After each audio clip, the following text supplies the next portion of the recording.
रुचिका जी, SUV पर फैसला तो लिया गया कि 22% का सेस लगेगा। अब मेरा सवाल ये है कि जो क्लियरिफिकेशन आया है उसे देखते हुए ऑटोमोबाइल इंडस्ट्री को क्या फायदा होगा? रेट चेंज नहीं हुआ, रेट पहले भी 22 था, अभी भी 22 हाँ। है। सिर्फ क्लेरिफिकेशन आई है जिसके अंदर उन्होंने एसयूवी की डेफिनेशन को बताया है। अगर आपकी गाड़ी ये 4 क्राइटेरिया फुलफिल करती है तो आपकी गाड़ी एसयूवी है। जैसे आपकी गाड़ी है ही एसयूवी, जिसका नाम ही एसयूवी है, 1500 सीसी से ऊपर की है, आपके जो लेंथ है उसकी 4000 से ज्यादा की है। इसी तरह से जो उसकी ग्राउंड क्लियरेंस है वो 170 या उससे ज्यादा की है। तो एक क्राइटेरिया उन्होंने फिक्स कर दिया, अगर आप इस क्राइटेरिया के अंदर आते हैं तो आप एसयूवी हैं, और एसयूवी है इसलिए आपको 22% सेस देना है। पहले क्या था, लोग क्रिप करते थे, उनको क्लेरिफिकेशन नहीं थी कि हम क्यों दे 22%। तो इस क्लैरिटी को आने से कम ऑटोमोबाइल इंडस्ट्री के लिए ये फायदा है। आप कह सकते हैं सर आपकी ये वाली क्राइटेरिया फुलफिल होते हैं और आपको इतना ही देना है। तो अच्छा पहले जो अनक्लैरिटी थी उसके ऊपर वो क्लैरिटी आ गई है इसके ऊपर।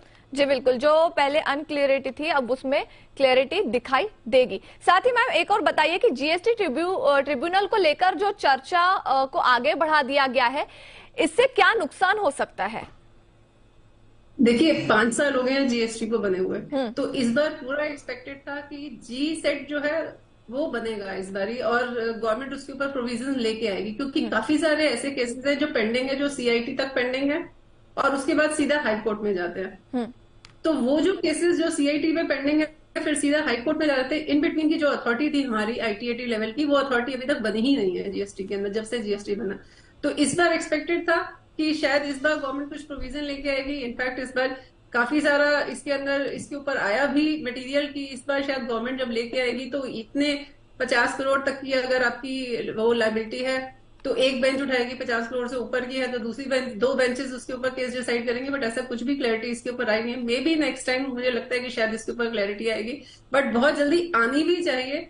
रीजन भी क्योंकि ये जो एक केस जो बढ़ते जा रहे हैं, जो लैग हो रहा है, और इसकी वजह से केसेस जो पाइल अप हो रहे हैं, जो आईटीएटी में जाने चाहिए थे वो नहीं जा रहे। अब आप सीधा ही हाई कोर्ट में जाते हैं, गवर्नमेंट का जो रेवेन्यू लॉस है 20% का, जब हम आईटीएटी में जाते हैं तो 20% जो भी टैक्स होता है उसको जमा करवाते हैं, गवर्नमेंट का वो रेवेन्यू लॉस हो रहा है। अच्छा तो जी बिल्कुल। गवर्नमेंट को उस चीज को बचाने के लिए जल्दी से जल्दी आईटीएटी को लेके आना पड़ेगा।